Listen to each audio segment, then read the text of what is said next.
Hello everyone, welcome to Khadayat education. बच्चों, आज की वीडियो में हम पढ़ेंगे सभी परीक्षाओं की दृष्टि से इम्पोर्टेंट कवि नागार्जुन का जीवन परिचय और साहित्यिक परिचय।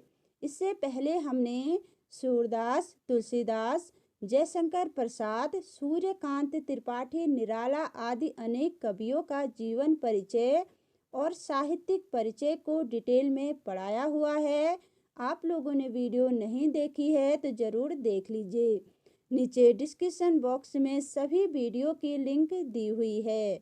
बच्चों, कवि नागार्जुन का जीवन परिचय सभी क्लास के बच्चों के लिए, जैसे 9th, 10th, 11th, 12th के साथ ही कॉम्पिटिटिव एग्ज़ाम की तैयारी करने वाले सभी बच्चों के लिए बहुत इम्पोर्टेंट है।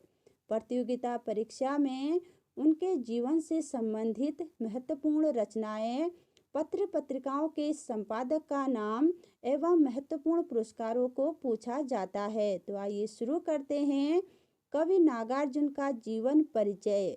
सबसे पहले पढ़ेंगे उनके जन्म के बारे में। नागार्जुन कवि का जन्म सन 1911 ईस्वी में बिहार के दरभंगा जिले के सतलखा गांव में हुआ। उनका मूल नाम वैद्यनाथ मिश्र था।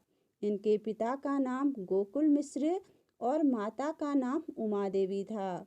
बाल्यावस्था में ही माता का देहांत हो जाने के कारण उनका लालन पालन उनके पिता ने किया, लेकिन घर की आर्थिक स्थिति ठीक न होने के कारण उनका जीवन अभाव में बीता। तो बच्चों, इस जीवन परिचय में सभी महत्वपूर्ण तथ्यों को ही लिखा गया है, इसे अच्छे से याद कर लीजिए।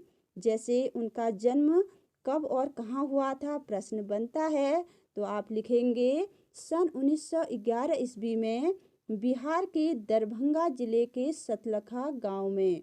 और प्रतियोगिताओं में बार बार पूछा जाता है बच्चों उनका मूल नाम यानी कि वास्तविक नाम। तो उनका वास्तविक नाम था वैद्यनाथ मिश्र और इनके पिता का नाम था गोकुल मिश्र और माता का नाम था उमा देवी। बच्चों, अब पढ़ते हैं उनकी शिक्षा के बारे में। कवि नागार्जुन की आरंभिक शिक्षा स्थानीय संस्कृत पाठशाला में हुई। बाद में विधिवत संस्कृत की पढ़ाई बनारस जाकर शुरू की। वहीं उन पर आर्य समाज का प्रभाव पड़ा और फिर बौद्ध दर्शन की ओर झुकाव हुआ। सन 1936 ईस्वी में श्रीलंका जाकर उन्होंने बौद्ध धर्म ग्रहण कर लिया और वहीं अपना नाम नागार्जुन रख लिया। 2 साल प्रवास के बाद 1938 में स्वदेश लौट आए। राजनीतिक गतिविधियों के कारण कई बार उन्हें जेल भी जाना पड़ा। बच्चों, उनकी प्रारंभिक शिक्षा संस्कृत पाठशाला में हुई। आगे की विधिवत पढ़ाई के लिए वे बनारस चले गए और वहीं पर उन पर आर्य समाज का प्रभाव भी पड़ा और बौद्ध दर्शन की ओर झुकाव हो गया। सन 1936 ईस्वी में श्रीलंका जाकर उन्होंने बौद्ध धर्म ग्रहण कर लिया और अपना नाम वैद्यनाथ से नागार्जुन रख लिया। अब पढ़ते हैं बच्चों उनकी मृत्यु के बारे में। घुमक्कड़ और अक्कड़ स्वभाव के धनी कवि नागार्जुन लंबी अवधि तक बीमार रहने के पश्चात 5 नवंबर 1998 ईस्वी को उनका देहांत हो गया। बच्चों, अब पढ़ते हैं उनका साहित्यिक परिचय। कवि नागार्जुन हिंदी और मैथिल के अप्रतिम लेखक और कवि थे। वे अनेक भाषाओं के ज्ञाता तथा प्रगतिशील विचारधारा के साहित्यकार थे। हिंदी साहित्य में उन्होंने नागार्जुन तथा मैथिल में यात्री उपनाम से रचनाएं की। काशी में रहते हुए उन्होंने वैदेह उपनाम से भी कविताएं लिखी थी। उन्होंने हमेशा अपनी कविताओं के माध्यम से दलित, पीड़ित और शोषित वर्ग को अन्याय का विरोध करने की प्रेरणा दी। अपने स्वतंत्र एवं निर्भीक विचारों के कारण इन्होंने हिंदी साहित्य जगत में विशिष्ट पहचान बनाई। इनकी गणना वर्तमान युग के प्रमुख व्यंग्यकारों में की जाती है। बच्चों, बहुत इम्पोर्टेंट है इस टॉपिक में। देखिए, उन्होंने हिंदी में नागार्जुन नाम से कविताएं लिखी और मैथिल में लिखी यात्री नाम से। और काशी में रहते हुए उन्होंने वैदेह नाम से भी रचनाएं की। तो बच्चों बार बार पूछा जाता है कि यात्री नाम से किस कवि ने रचनाएं की, तो आपका आंसर आ जाएगा वहाँ पर नागार्जुन। और ऐसे ही पूछा जाता है कि वैदेह नाम से किस कवि ने रचनाएं की, तो वहाँ पर भी आएगा बच्चों आपका नागार्जुन। अब पढ़ते हैं बच्चों उनकी कृतियाँ यानी कि रचनाएं। कवि नागार्जुन बहुमुखी प्रतिभा के धनी व्यक्ति थे। गद्य और पद्य में उनका समान अधिकार था। उनका संपूर्ण कृतित्व नागार्जुन रचनावली के नाम से 7 खंडों में प्रकाशित है। उन्होंने हिंदी और मैथिल में अनेक प्रकार की रचनाएं की, जिनमें से प्रमुख रचना इस प्रकार है। बच्चों ये कहानियाँ भी लिखते थे और कविताएं भी लिखते थे। इनका संपूर्ण कृतित्व नागार्जुन रचनावली के नाम से 7 खंडों में प्रकाशित है।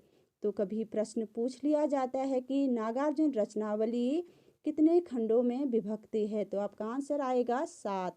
अब पढ़ते हैं बच्चों इनके प्रमुख काव्य संग्रह।